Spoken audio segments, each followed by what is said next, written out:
घरेलू बाजार में कच्चे तेल की शुरुआती गिरावट कम हो गई है। दरअसल ग्लोबल मार्केट में हमने यहां पर कुछ रिकवरी आते हुए देखी है। इंटरनेशनल मार्केट्स आधे % ऊपर ट्रेड कर रहे हैं, लेकिन घरेलू बाजार ठीक उतनी ही गिरावट दिखा रहे हैं। वहीं बेस मेटल्स में अभी दबाव कायम है। लगातार तीसरा ट्रेडिंग सेशन है जब हम बेस मेटल्स में प्रेशर देख रहे हैं। हालांकि कॉपर की जो शुरुआती गिरावट थी तकरीबन 1% के आसपास लुढ़का हुआ था, वो अब यहां पर सपाट हो गया, 370 रुपए के पास बिल्कुल स्टेबल है। सोने में बेहद छोटे दायरे में कारोबार हो रहा है। ग्लोबल मार्केट में हालांकि आधे % की तेजी आई है, लेकिन घरेलू बाजार एक दबाव झेल रहे हैं।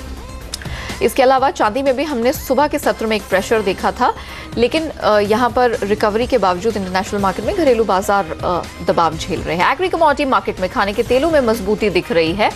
एक्सचेंज में इसमें 2.5% का एडिशनल मार्जिन हटाने का फैसला लिया है। वहीं सोयाबीन भी तेज है, जबकि सरसों में सुस्ती बनी हुई है। मसालों में जीरे का दाम आज तकरीबन 1.5% उछल गया है। आज हमारे साथ मोतीलाल ओसवाल कमोडिटीज के नवनीत दमानी और एंजल कमोडिटीज के अनुज गुप्ता जुड़ चुके हैं। अनुज, नवनीत, आप दोनों का स्वागत है। अनुज, पहले आपसे जानेंगे, एग्री कमोडिटी मार्केट में कहां आपको कमाई के मौके आज दिख रहे हैं? एग्री कमोडिटीज़ में हमने देखा है कि कॉटन पैक के अंदर एक तेज़ी देखने को मिली है, चाहे वो कॉटन हो या फिर कॉटन सीड ऑयल केक या फिर NCDX कपास, तीनों के अंदर ही तेज़ी का माहौल देखने को मिला है। हमने यहाँ कपास को चूज़ किया है। अप्रैल कॉन्ट्रैक्ट में बाय इनिशिएट कर सकते हैं करीबन 925-930 की रेंज में। स्टॉप लॉस करीबन 910 का रहेगा, टारगेट 970 तक देखने को मिल सकता है। और दूसरी तरफ हमने देखा है जीरे में एक शार्प रैली देखने को मिली है, बट अगर हम इसके फंडामेंटल्स को देखें या अगर टेक्निकल पॉइंट ऑफ व्यू से देखें तो हमें लगता है कि सडन राइज जीरे में करके चल सकते हैं। तो दिसंबर कॉन्ट्रैक्ट में करीबन 17,700 के आसपास बिकवाली करके चलें। स्टॉप लॉस 18,000 का, टारगेट करीबन 17,000 तक देखने को मिल सकता है। Navneet, non agree commodity market में काफी सुस्ती का माहौल देख रहे हैं और कच्चे तेल में खासतौर से उठापटक है, तो इतने उठापटक के मार्केट में आपको कहां कमाई के मौके नजर आ रहे हैं? जी बिल्कुल लगता है कच्चा तेल में हमने काफ़ी हद तक जो है करेक्शन देख लिया है, और मुझे लगता है आज के स्तर में डिप्स पे बाय करके चलना चाहिए। यहाँ पर 3070-75 के आसपास बाय की रिकमेंडेशन रहेगी। 3150 आपका टारगेट हो सकता है। ओके, और आपकी दूसरी हॉट पिक? दूसरी हॉट पिक में मुझे लगता है कॉपर में एक जो करेक्टिव मूड है वो अभी भी कंटिन्यू रहना चाहिए। एक पुल बैक देखने मिला है हमको नीचे से लेवल से, इसकी अपॉर्चुनिटी अच्छी है। 371-372 के आसपास सेल किया जा सकता है। 375 का स्टॉप लॉस रहेगा, 365 के नीचे का टारगेट हो सकता है। इनफैक्ट अभी हम चर्चा यहाँ पर कच्चे तेल के बारे में ही करेंगे, क्योंकि यहाँ पर बड़ा असमंजस का माहौल बना हुआ है। ग्लोबल मार्केट में कच्चे तेल की शुरुआती गिरावट खत्म हो गई, आधे % ऊपर नाइमेक्स और ब्रेंट इस समय ट्रेड कर रहे हैं, लेकिन घरेलू बाजार प्रेशर में है। दरअसल इस हफ्ते दोहा में ओपेक और गैर ओपेक देशों की बैठक है। 30 नवंबर की बैठक में ओपेक की क्या स्ट्रैटेजी हो सकती है, इसकी झलक इस बैठक में दिख सकती है। वहीं दूसरी ओर डॉलर 13 साल की ऊंचाई पर है और अमेरिका में भंडार लगातार बढ़ते चले जा रहे हैं। ऐसे में आगे चल के कच्चे तेल की कीमतों पर इसका क्या असर पड़ेगा, इस पर विस्तार से बात करने के लिए हमारे साथ जुड़ चुकी हैं CNBC TV 18 की कमोडिटी एडिटर मनीषा गुप्ता। मनीषा, स्वागत है। दोनों तरह के फंडामेंटल्स मनीषा हम यहाँ पर देख रहे हैं और क्रूड बिल्कुल फंस कर रह गया है। कोई क्लैरिटी नहीं मिल रही कि कहाँ बॉटम बन रहा है या कितना ऊपर तक जा सकता है। तो इस समय कौन सा पलड़ा आपको भारी रहने की संभावना दिख रही है? जी नेहा, शुक्रिया। एक्चुअली तो जो 30 नवंबर की मीटिंग है वो यहाँ पर सबसे ज़्यादा इम्पॉर्टेंट है। जैसे कि कई इंटरनेशनल जानकार भी कह चुके थे कि US प्रेसिडेंशियल इलेक्शन इतना इम्पॉर्टेंट नहीं होगा क्रूड के लिए जितना कि 30 नवंबर का इवेंट है। और इस मीटिंग के बारे में ओपेक मेंबर्स शुरू से ही कहते रहे, जब से अल्जीयर्स की मीटिंग हुई है। जो कल और परसों दोहा में मीटिंग है वो अनऑफिशियल मीटिंग है, लेकिन काफ़ी सारे ऑयल प्रोड्यूसर्स वहाँ पर मिलने वाले हैं और रशिया ने कहा है कि वो भी यहाँ पर ज्वाइन होंगे। और उन्होंने ये भी कहा है कि वो फ्रीज इन आउटपुट में साथ देना चाहेंगे। कटौती की बात यहां पर रशिया ने नहीं करी है। लेकिन जहां तक ओपेक मेंबर्स की बात है, वो एक तरफ कहते जा रहे हैं लगातार कि वो यहां आउटपुट करना चाहेंगे 32.5 to 33 मिलियन बैरल्स तक, लेकिन इसके बावजूद उनका आउटपुट रिकॉर्ड हाइज पर 3 महीने से हमने लगातार आते हुए देखा है। तो काफी they are talking the prices up, लेकिन वो ऐसा कुछ एक्शन लेता हुआ यहां पर नजर नहीं आ रहे हैं। OPEC of course 40% global market को यहां पर केटर करता है, लेकिन दूसरी तरफ जैसे आपने कहा कि यूएस के जो आउटपुट है वो भी ऑन द हायर साइड है। हमने रिग काउंट लगातार बढ़ते हुए देखा है। जो यूएस इन्वेंट्री बिल्डअप है वो भी हर हफ्ते यहां पर बढ़ता हुआ नजर आया है। तो काफी ऑफ कोर्स यहां पर असमंजस की स्थिति है। लेकिन हैविंग सेड दैट, जो 14 मेंबर्स हैं ओपेक के, वो शायद एक एग्रीमेंट पे यहां पर आएंगे। ओपेक के काफी मेंबर्स का और जो कंसल्टेंट्स हैं उनका ये भी कहना है कि शायद एक फोर्स्ड एग्रीमेंट हम यहां पर होता हुआ देखेंगे, क्योंकि 2 महीने बात करके आप कुछ नहीं करेंगे तो ओपेक की क्रेडिबिलिटी यहां पर काफी हद तक खटाई में जा सकती है। तो ओपेक फॉर श्योर यहां पर कुछ एग्रीमेंट लेके आएगा, लेकिन कितना करते हैं और वो फ्रीज होता है कि आउटपुट कट होता है, वो एक देखने की बात होगी। सपोर्ट यहाँ पर आप प्राइसेस में बनता हुआ देखेंगे। फॉर द नियर टर्म 42 और 48 डॉलर्स के बीच में यहाँ पर कारोबार रह सकता है, लेकिन 2017 फर्स्ट क्वार्टर में 50 प्लस के लेवल्स यहाँ पर रूल्ड आउट नहीं है। ऑलराइट, यानी कि 30 नवंबर की बैठक, उससे पहले की जो दोहा की बैठक है वो यहाँ पर काफ़ी इंपॉर्टेंस रखती है। इस चर्चा में हम नवनीत दमानी को भी जोड़ते हैं। नवनीत, आपने यहाँ आज हॉटपिक बतौर खरीदारी की रिकमेंडेशन दी है। कच्चे तेल में इस मीटिंग को लेते हुए क्या नजरिया बन रहा है, गिवन द फैक्ट्स जिसके बारे में अभी मनीषा ने भी चर्चा की, क्या लग रहा है? आप यहाँ कह रहे हैं कि बहुत गिरावट नहीं आएगी, तो जो गिरावट नहीं आएगी वो आप किन तथ्यों को रखकर बोल रहे हैं? जी, हमने देखा है क्रूड ऑयल प्राइसेस जो काफी ब्रॉड रेंज में ट्रेड हो रहे हैं लास्ट 3 महीने से। 45-42 डॉलर लोअर साइड है और 53 dollar on the higher side है। जब भी ट्रेंड पकड़ता है करीब 5 से 7 डॉलर का मूवमेंट क्रूड ऑयल प्राइसेस ने हमेशा दिया है। मुझे लगता है कि क्रूड ऑयल की जो ये बैठक है, ये जो कि जिसके बारे में मनीषा ने डिस्क्रिप्शन दिया है, काफी इंपॉर्टेंट बैठक है और रशिया का इसमें पार्टिसिपेट करना और एक ऑयल फ्रीज के ऊपर कमेंट करना एक बहुत स्ट्रांग और पॉजिटिव व्यू है एक क्रूड ऑयल प्राइसेस के लिए। हमने देखा है कि क्रूड ऑयल प्राइसेस में इन्वेंट्री जो है वो एक नेगेटिव कैटलिस्ट की तरह ऐड कर रहा है, क्योंकि इन्वेंट्री एक्सपेक्टेशन से ज्यादा बढ़ते हुए आई है लास्ट 2 हफ्ते से। तो पॉजिटिव नेगेटिव ट्रिगर्स को बैलेंस करते हुए मुझे लगता है कि क्रूड ऑयल प्राइसेस कुछ हद तक बैलेंस वे में आज ट्रेड कर रहे हैं और कोई भी डिप आएगा तो यहाँ पर बाइंग की अपॉर्चुनिटी बनती है। 47.5 और 49 डॉलर्स में आने वाले समय में क्रूड ऑयल प्राइसेस में देख सकता हूँ।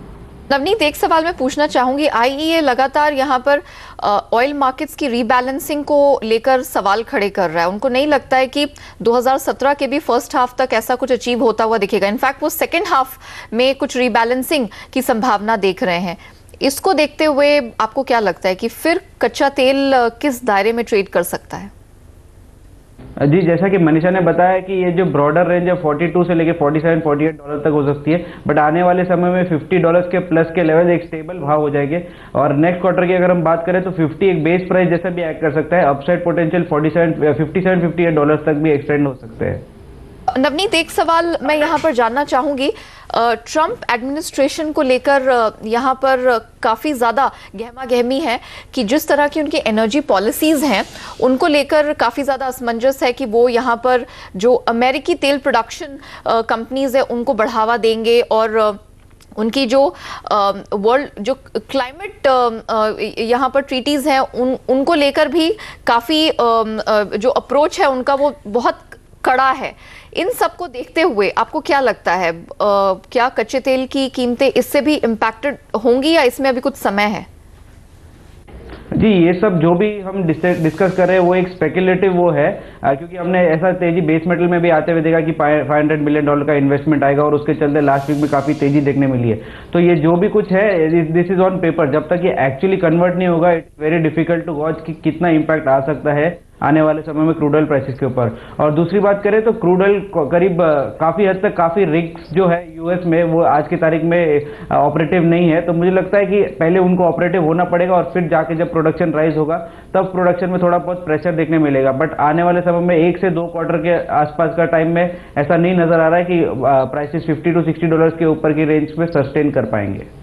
तो एक बड़े दायरे में कच्चा तेल फंसता हुआ दिख रहा है और ये सिर्फ अभी के लिए नहीं, अगले साल भी एक बड़ा दायरा दिख रहा है और 60 डॉलर के आसपास एक बड़ा ही स्ट्रॉन्ग रेजिस्टेंस दिख रहा है, जिसको कच्चे तेल को पार करने के लिए कुछ बहुत ही अहम major economy world economy shocking event होना पड़ेगा, तभी कच्चा तेल उस बैरियर को तोड़कर आगे निकल पाएगा।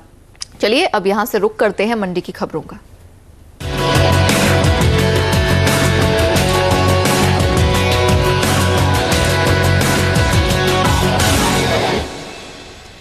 नोटबंदी का असर चौतरफा रहा है और चीनी की कीमतों पर खासतौर से देखने को अब मिल रहा है। दिल्ली के हाजिर बाजार में चीनी का स्टॉक कम पड़ गया है, ऐसे में वहां चीनी करीब 100 रुपए क्विंटल महंगी बिक रही है। आज दिल्ली में चीनी का थोक भाव यहां पर 4200 रुपए क्विंटल तक पहुंच गया है।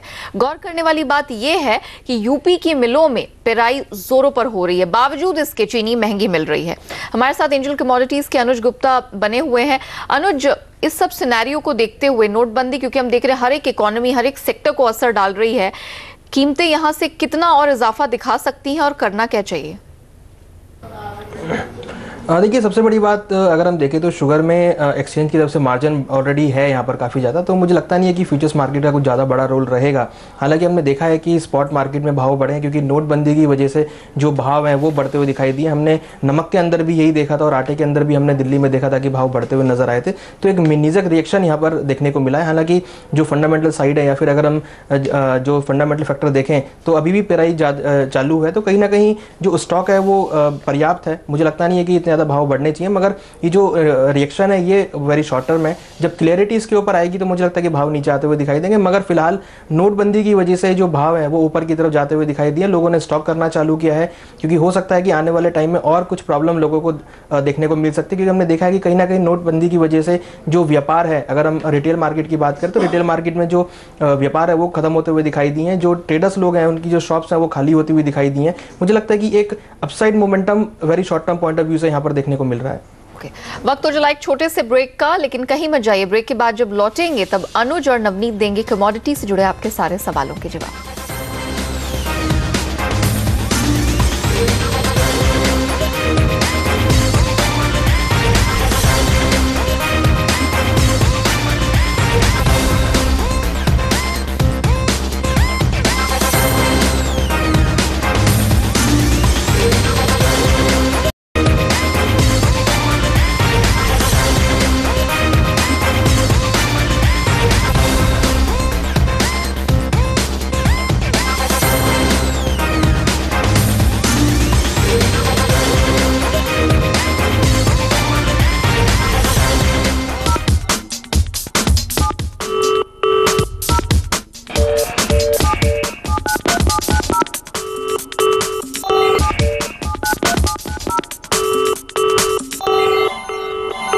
तेलंगाना का रुख करते राजेश हमारे पहले दर्शक अपना सवाल पूछना चाहते हैं। राजेश जी नमस्कार, क्या सवाल है आपका?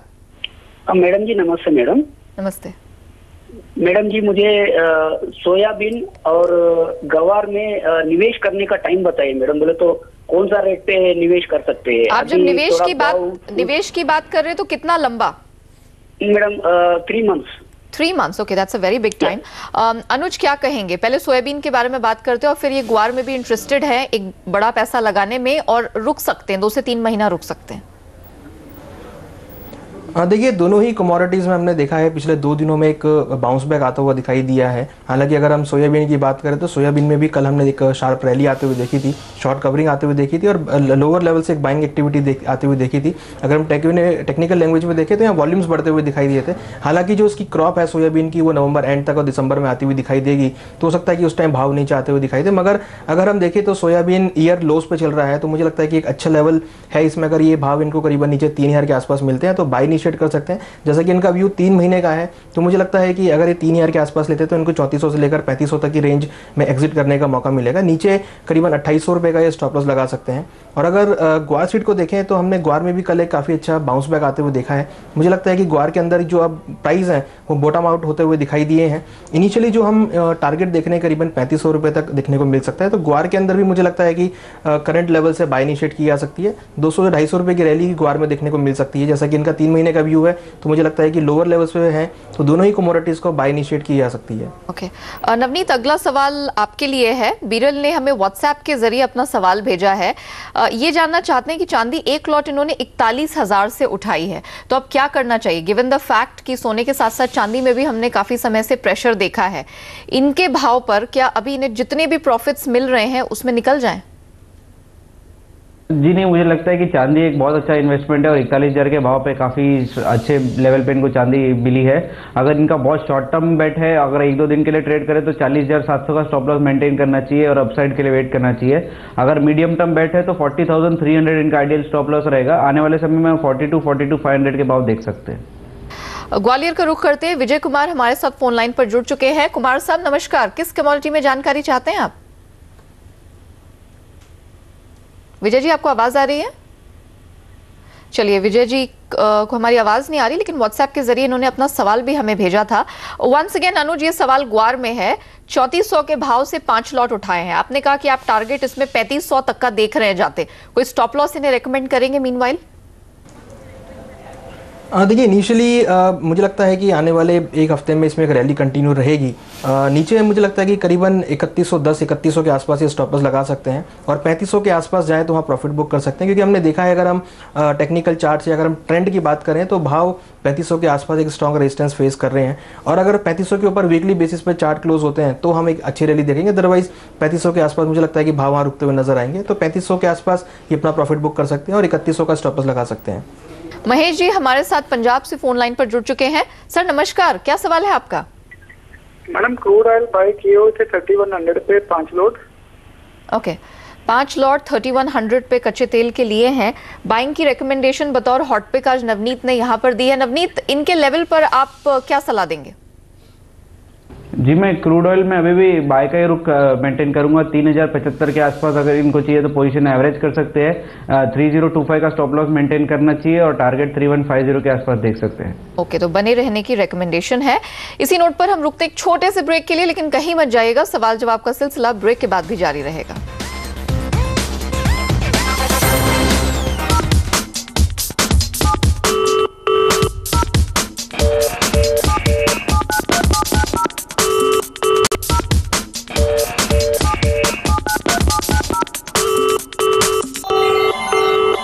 गंगानगर का रुख करते महावीर बिश्नोई हमारे अगले दर्शक जुड़ चुके हैं, अपना सवाल पूछना चाहते हैं। सर नमस्कार, क्या सवाल है आपका? ओके, चलिए विश्नोई जी से यहाँ पर बात नहीं हो पा रही है, लेकिन इनका सवाल हमारे पास है व्हाट्सएप के जरिए। अनुज, इनका सवाल मस्टर्ड में है। ये किसान है, 120 क्विंटल के करीब मस्टर्ड इनके पास है। फिलहाल हम देख रहे हैं इसकी बुआई जोरों पर है। ऐसी स्थिति में करना क्या चाहिए? आज प्रेशर हम देख रहे हैं कीमतों पर। देखिए फंडामेंटल थोड़े वीकनेस के हैं, क्योंकि बुआई अच्छी चल रही है और एक्सपेक्टेशन है कि जो 2017 में क्रॉप आएगी वो भी अच्छी आ सकती है, तो लॉन्ग टर्म पर्सपेक्टिव थोड़ा वीकनेस में दिखता है। मगर अगर हम टेक्निकल चार्ट्स पे देखें तो कहीं ना कहीं भाव जो है वो लोअर लेवल से बाउंस होते हुए दिखाई दिए हैं।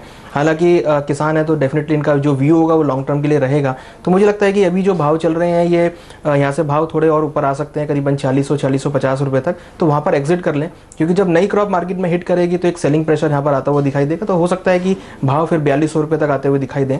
तो अगर इनको ऊपर के लेवल मिलते हैं तो एग्जिट कर लें, और लॉन्ग टर्म में हमें लगता है कि भाव नीचे आते हुए दिखाई देंगे। अनुज, आपको लग रहा है 4200 तक प्राइसेस टूटेंगे, लेकिन बहुत सारी हाजिर की मंडियां हैं जहां पर भाव 4000 के लेवल पर, उससे नीचे का भी स्तर देख चुके हैं। आपको लगता है कि वैसा भी सिनेरियो बन सकता है?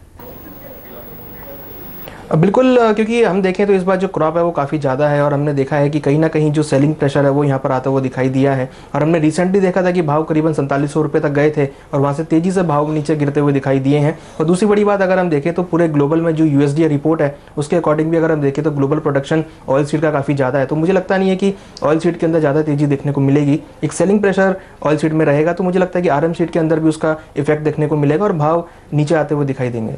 ओके, चलिए मुजफ्फरपुर से व्हाट्सएप के जरिए प्रदीप ने अपना सवाल हमें भेजा है। नवनीत, इनका सवाल जिंक में है। 177 के भाव से एक लॉट उठाया है। जिंक एक ऐसी कमोडिटी जिसने अच्छा प्रदर्शन दिखाया, लेकिन लगातार तीसरे ट्रेडिंग सेशन सारे बेस मेटल्स के साथ इसमें भी आज दबाव दिख रहा है। इनके भाव 177 पे आपको कैसे लग रहे हैं, अचीव हो पाएंगे? जी, जिंक इन्होंने काफ़ी ऊपर के स्तर पे लिया हुआ है और ऐसा लग रहा है कि पोजीशन इनकी ट्रैप हो गई। मुझे लगता है कि 174 175 तक एक पुल बैक आया तो आया, अदरवाइज जिंक वापस एक रेंज बाउंड हो जाना चाहिए 169 172 के रेंज में। तो 174 अगर इनको भाव देखने मिलता है तो एग्जिट कर लेना चाहिए अपना पोजीशन। क्या आपकी यही सोच बाकी मेटल्स के बारे में भी है? क्योंकि हम लगातार इनके फंडामेंटल्स पर बात कर रहे हैं कि बेस मेटल्स के फंडामेंटल्स बहुत बेहतरीन है। बहुत से लोगों ने यहाँ खरीदारी की पोजीशन खड़ी रखी। आपको लगता है कि उसमें भी ये ट्रैप वाली सिचुएशन है? ईयर टू डेट जिंक की पर्टिकुलरली बात करें तो 68% का गेंस है। फंडामेंटली कुछ हद तक जिंक सपोर्टिव है, बट 68-70% के गेंस के ऊपर चढ़ के लेना मैं एडवाइस नहीं करूंगा। बाकी अगर हम दूसरे मेटल्स की बात करें तो कॉपर और निकल में अभी स्ट्रेंथ नजर आ रही है और फंडामेंटल धीरे धीरे पॉजिटिव होते नजर आ रहे हैं। तो उनमें भी अभी भी कुछ स्कोप है कि अब आने वाले नेक्स्ट 2-3 महीने में कुछ अच्छा पोटेंशियल दिखा सकते हैं। बट जिंक मुझे लगता है काफी हद तक फुल्ली प्राइस्ड इन है और यहाँ पर एग्जिट ऑन रैलीज की स्ट्रेटेजीज रहेगी। ऑलराइट, चलिए नवनीत, बहुत शुक्रिया समय निकालकर हमारे साथ जुड़ने के लिए और सारे दर्शकों के सवालों के जवाब देने के लिए। जाने से पहले नवनीत, आपके डिस्क्लोजर। जी, इनमें से कुछ स्ट्रेटेजीज हमने अपने क्लाइंट को सजेस्ट की है, मेरी पर्सनल कोई भी पोजीशन नहीं है। अनुज, आपके डिस्क्लोजर। जो हमने डिस्कस किया है इसमें मेरी पर्सनल पोजीशन नहीं है, क्लाइंट्स को एडवाइस की गई है, उनकी पोजीशन हो सकती है। अनुज, आपका भी बहुत शुक्रिया समय निकालकर हमारे सारे दर्शकों के सवालों के जवाब देने के लिए। तो कमोडिटी कॉल में आज के लिए इतना ही, हमें दीजिए इजाजत, लेकिन आप बने रहिए, देखते रहिए CNBC आवाज। नमस्कार।